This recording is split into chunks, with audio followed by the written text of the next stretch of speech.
channel The Bioscience Arena. So today I am going to start the second chapter of class 12th biology, that is sexual reproduction in flowering plants. Before reading this chapter, we should know about the structure and functions of the flowers. So today in this video I am going to discuss about the structure and functions of the flower. सबसे पहले हमें पता होना चाहिए कि flower होता क्या है. तो अगर हम इसको बायोलॉजिकली डिफाइन करें तो it is a reproductive part of plant which contain male as well as female gamete. यानी कि फ्लावर प्लांट का रिप्रोडक्टिव पार्ट होता है जिसमें मेल और फीमेल गैमेट प्रेजेंट होते हैं. अब किसी प्लांट के फ्लावर पे मेल और फीमेल गैमेट दोनों एक ही फ्लावर में प्रेजेंट होते हैं और किसी में अलग अलग प्रेजेंट होते हैं.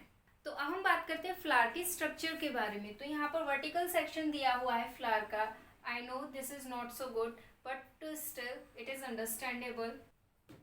तो कोई भी जो फ्लावर होता है उसमें 4 वॉल्स प्रेजेंट होते हैं जो एक दूसरे से अटैच होते हैं. First one is calyx, second one is gynoecium, third one is androecium and fourth one is Corolla.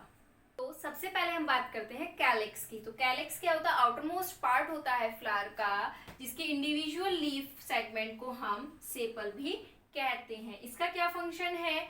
जब फ्लावर बड कंडीशन में होता है तो इस पूरे फ्लावर के पार्ट को वो प्रोटेक्ट करने का काम करती है. तो ये जो ग्रीन लीव्स दिख रही हैं ये सीपल है जो कि कैलिक्स का ही पार्ट है. Second one is Corolla. तो कोरोला क्या होता है? फ्लावर का जो कलरफुल पार्ट होता है उसे हम बोलते हैं कोरोला और इसकी हर एक इंडिविजुअल लीफ को हम बोलते हैं पेटल्स. तो अब इसका फंक्शन क्या होता है? क्योंकि ये कलरफुल होता है तो पॉलिनेशन के लिए इंसेक्ट्स को ये अपनी तरफ अट्रैक्ट करता है और पेटल्स और सेपल दोनों मिला के ये पूरा फ्लावर का एनवलप बनाते हैं. Now third one is androecium. Androecium Corolla के अंदर प्रेजेंट होता है और इसको हम मेल रिप्रोडक्टिव ऑर्गन भी बोलते हैं. एंड्रोशियम का जो सिंगल इंडिविजुअल अपेंडेजेस होता है उसे हम बोलते हैं स्टेमन और यानी कि ये पूरा पार्ट स्टेमन है और ये जो स्टेमन होता है ये एंथर और फिलामेंट से मिलकर बना हुआ होता है. ये जो पार्ट होता है ये एंथर होता है और ये जो लॉन्गिट्यूडनल पार्ट होता है इसको हम फिलामेंट बोलते हैं. अब ये एंथर जो होता है ये बाइलॉब्ड होता है. बाइलॉब्ड से मतलब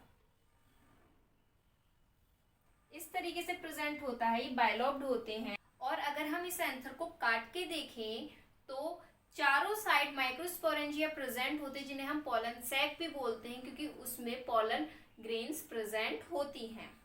लेकिन किसी किसी एंथर में क्या होता है कि सिर्फ एक लोब प्रेजेंट होता है और 2 माइक्रोस्पोरेंजिया प्रेजेंट होते हैं. अब जिस एरिया से एंथर और स्टेमन कनेक्ट होते हैं उसको हम बोलते हैं कनेक्टिव. अब आते हैं फोर्थ और लास्ट वॉल पे यानी कि गाइनोशियम. गाइनोशियम को हम फीमेल रिप्रोडक्टिव ऑर्गन भी बोलते हैं और इसके इंडिविजुअल अपेंडेजेस को पूरे को हम बोलते हैं कार्पल. कार्पल में 3 पार्ट होते हैं, स्टिग्मा, स्टाइल और ओवेरी. सबसे ऊपर का जो पार्ट होता है इसको हम बोलते हैं स्टिग्मा जिसपे जो पॉलन ग्रेन होता है पॉलिनेशन के टाइम यहाँ पर आता है.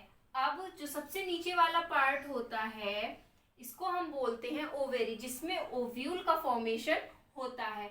अब इन दोनों पार्ट को यानी कि स्टिग्मा और ओवेरी को जो कनेक्ट करता है उस रीजन को हम बोलते हैं स्टाइल.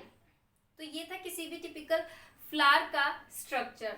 तो आगे के वीडियो में हम इस चैप्टर के बारे में और जानेंगे जैसे कि डबल फर्टिलाइजेशन क्या होता है और फर्टिलाइजेशन कैसे होता है फ्लावर्स में.